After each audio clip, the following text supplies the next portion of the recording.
Rasul 21 pasal 1 eh, 1 sampai 16. Sebelum kita mulai baca ya, mari kita lihat dulu ya garis besarnya seperti apa. Kisah para Rasul kita ada di pasal 21 ya. Tapi kita perlu tahu beberapa bagian dari kisah para Rasul. Jadi kisah para Rasul itu dibagi menjadi 3 bagian ya. Yaitu yang pertama pendahuluannya bagaimana, terus kesiapan, dan yang ketiga adalah perkembangbiakan. Jadi titik beratnya adalah di perkembangbiakan. Karena kita tahu bahwa perkembangbiakan itu adalah pertambahan banyak ya. Tuhan pernah mengatakan bahwa sama seperti sebutir biji gandum yang mati tidak akan menjadi banyak butir, berkembang biak menjadi banyak. Berkembang menjadi banyak apa? Menjadi apa itu? Itu menjadi gerejanya.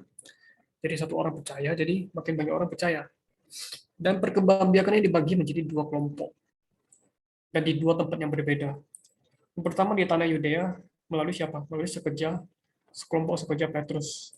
Dan yang kedua adalah di tanah kafir, ya, atau orang non Yahudi melalui ministry kelompok Paulus. Jadi 2 kelompok yang berbeda. Jadi Petrus dikhususkan untuk orang-orang Yahudi di tanah Yudea. Sedangkan Paulus kebanyakan di tanah kafir. Maka kita bisa melihat ada 3 kali perjalanan uh, Paulus, yang sebenarnya 4 kali sih. Jadi kali pertama dia ini pokoknya dari 3 perjalanan ini ya ke daerah Eropa dan daerah-daerah Asia. Kita lihat banyak kota-kota di sini ya. Di apa perjalanan pertama, terus perjalanan kedua, perjalanan ketiga ya. Nah, kita di pasal 21 itu ada di perjalanan keberapa?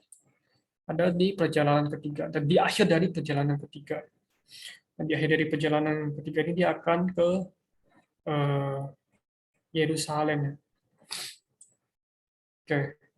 Yang keempat itu adalah dia ke Roma ya, keempat ya, di bagian 10. Baik, kita mulai baca eh, perjalanan ke dia ke Yerusalem. Tapi sebelum itu dia di kota-kota yang lain dulu ya. Kita mulai baca urutannya sesuai yang ada di chat ya. Chat ya.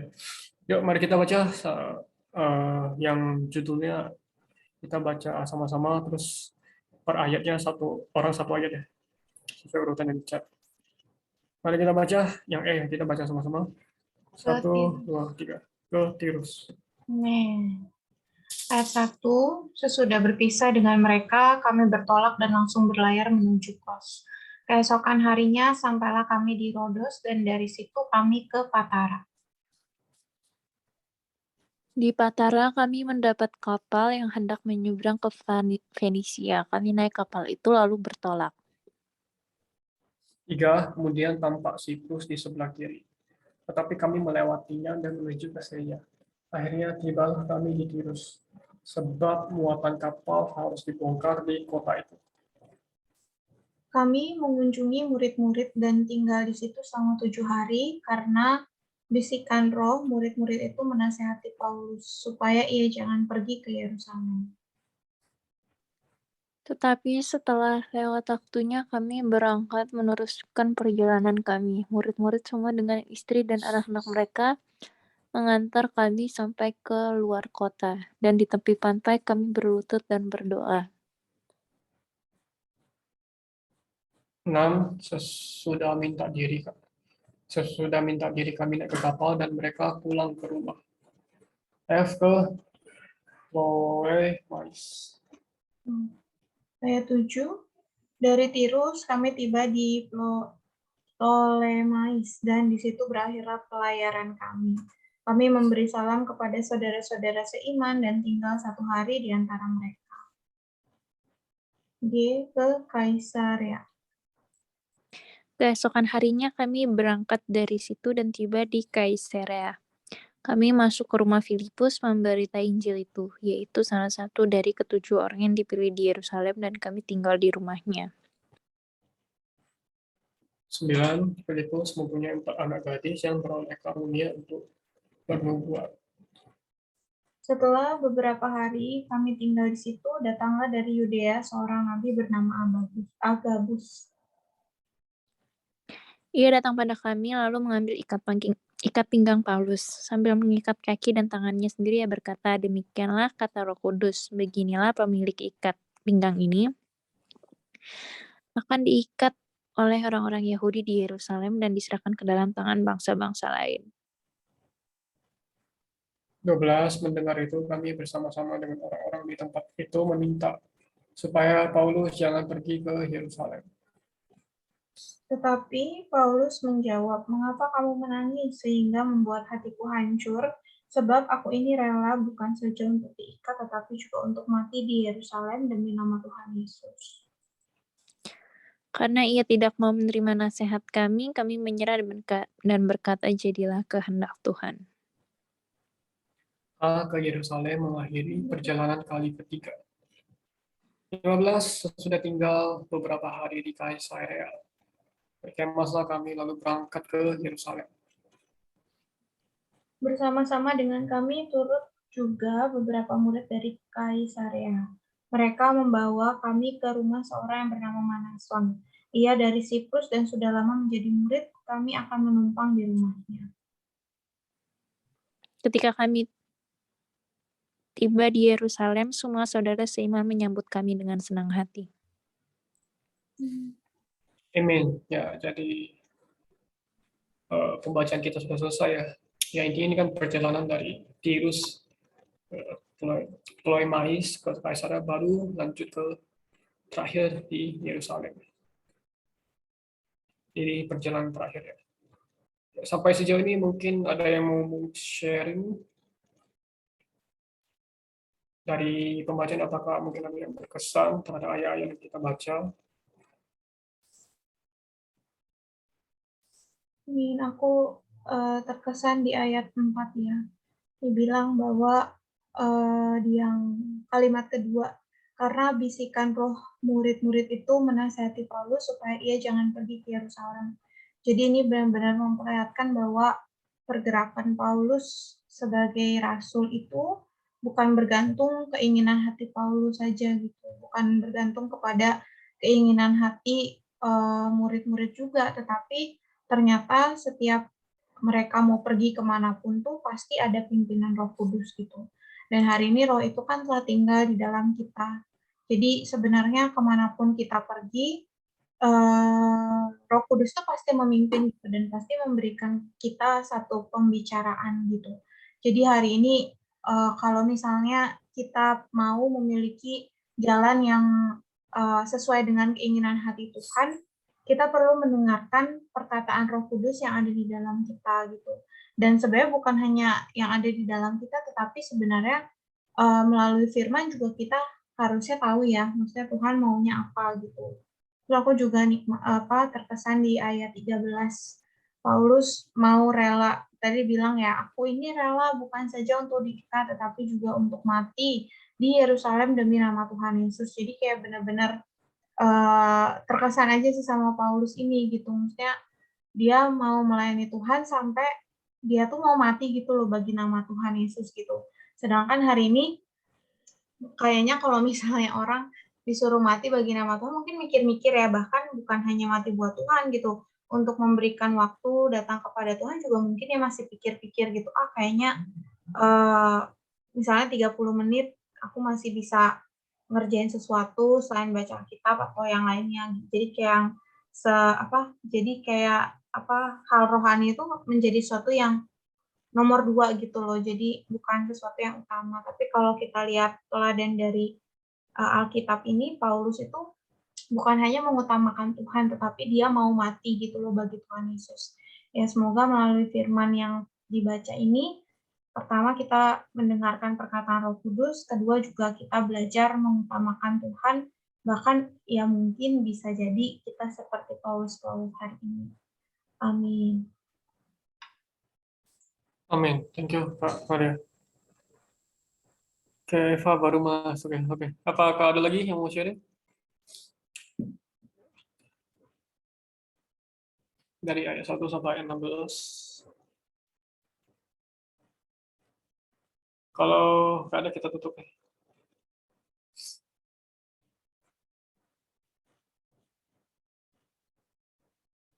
Baik. Ya, di sini kita tahu bahwa dari ayat-ayat sebelumnya Paulus itu sudah ingin ke Yerusalem, gitu.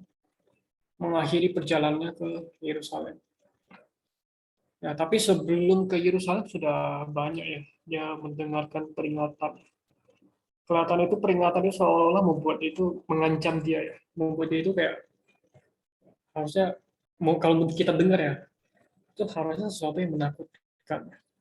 Karena kalau kita baca ayat 4 ya, orang-orang murid itu menasihati supaya Paulus jangan pergi ke Yerusalem. Jadi apa namanya, dari ayat sebelumnya di pasal sebelum sampai pasal ini, bahkan di sini demikian karena Roh Kudus beginilah pembeli ikat pinggang itu maksudnya Paulus ya, akan diikat oleh orang-orang Yahudi di Yerusalem dan diserahkan ke dalam tangan bangsa-bangsa lain. Jadi mereka menganjurkan supaya Paulus gak ke Yerusalem. Ya, tapi ya aku juga apresiasi sih Paulus itu cukup berani. Walaupun dia mendengar banyak nubuat. Ini nubuat ya bukan perintah ya. Apa mengenai dari Roh. Terus apa yang mengatakan bahwa apa yang akan terjadi setelah Paulus di Yerusalem gitu. Itu nubuat ya. Bukan berarti Paulus nggak boleh ke sana. Itu hanya memberitakan bahwa apa yang akan terjadi setelah Paulus berada di Yerusalem. Ya akan ada penganiayaan dan penderitaan yang akan dialami oleh Yerusalem gitu. Yang akan diikat oleh orang-orang Yahudi yang akan diserahkan kepada orang kafir. Itulah penderitaan yang harus dia alami dan dia sudah tahu akan itu. Tapi Paulus tetap pergi ke Yerusalem gitu. Karena ya dia udah siap gitu. Dia sudah siap apa untuk siap mati ya kita katakan. Tetapi juga siap dia untuk mati di Yerusalem demi nama Tuhan Yesus. Dia sudah rela ya. Dan dia tahu itu adalah kehendak Tuhan. Oke. Menjadi pertanyaan adalah kenapa dia harus ke Yerusalem? Dan kenapa Yerusalem itu bisa namanya muncul namanya penganiayaan penderitaannya? Dan siapa sih yang ada di Yerusalem? Paulus, Petrus dan Yakobus kan ada di Yerusalem. Yakobus ada di Yerusalem. Kita ketemu Paulus ya. Paulus dan Petrus itu kan penetua yang ada di Yerusalem. Kenapa-napa mereka? Ini Paulus kalau ke sana kenapa dia ditentang gitu? Itu kan menjadi pertanyaan. Emang bahaya Yerusalem. Terus kenapa Petrus sama Yakobus sama yang lainnya aman-aman aja di Yerusalem? Ya kalau kita baca yang sebelum-sebelumnya, kita tahu bahwa perkembangbiakan Tuhan itu nggak hanya di Yerusalem, ya. Tapi dia itu mau apa namanya beritakan firman itu ya menjadi saksi, kita menjadi saksi-saksinya di Yerusalem, di seluruh Yudea, Samaria sampai ke ujung bumi. Jadi nggak cuma di Yerusalem, tapi menyebar sampai ke ujung bumi. Ya dimulai dari Yerusalem dulu sumbernya, baru menyebar ke sekitarnya gitu. Cuma masalahnya di Yerusalem itu kan sumbernya masih banyak namanya percampuran. Jadi Paulus berbeban untuk membereskan itu gitu. Sedangkan Petrus dan Yakobus itu nggak membereskan itu. Mereka main aman. Kita katakan mereka main aman. Nah, Paulus nggak main aman. Paulus langsung apa ya menentang gitu. Makanya banyak orang itu membunuh dia, mau apa mencari dia gitu. Dan dia Paulus sudah siap gitu. Sedangkan ya Yakobus dan Petrus ya si Petrus diam, terus kalau Yakobus ya toleransi terhadap percampuran gitu. Karena mereka nggak udah ada banyak campuran gitu. Ya mereka kan dari perjanjian lama ya. Ya mereka masih menjaga yang namanya hukum Taurat. Ya. Nah ini rajin memelihara hukum Taurat di 20, jadi ada pengaruh negatif ya. Dan Yakobus masih memelihara itu gitu. Kalau ini di pandangan Allah itu adalah hal-hal yang apa ya keji ya, karena ada percampuran. Jadi Allah itu mau sepenuhnya kita itu beralih ke dalam ekonomi perjanjian baru Allah. Jadi nggak mau ada yang namanya pencampuran. Nah, karena di Yerusalem sumbernya masih ada pencampuran, maka ketika Paulus ke daerah-daerah lain di Asia ke Eropa masih ada masalah itu. Nah, kita lihat dari itu masih ada bangsa-bangsa orang-orang Yahudi yang menentang dia. Kenapa demikian? Karena sumbernya dari Yerusalem. Dan sumber itu perlu dibereskan. Untuk membereskan itu Paulus siap untuk mati. Gitu. Dia nggak takut mati demi nama Tuhan. Ya, sebenarnya 15 Paulus sudah ada sedikit pemberesannya, tapi masih belum tuntas ya mengenai pencampuran ini. Lalu mengenai putusan di Yerusalem segala macam. Jadi ada perbedaan pendapat gitu. Tapi masih belum tuntas ya, perlu dibereskan secara tuntas gitu. Tapi ya puncaknya ya dibereskan oleh Tuhan itu sendiri gitu. Di 70 Masehi Yerusalem itu hancur. Ya. Bersama bait suci itu hancur semua.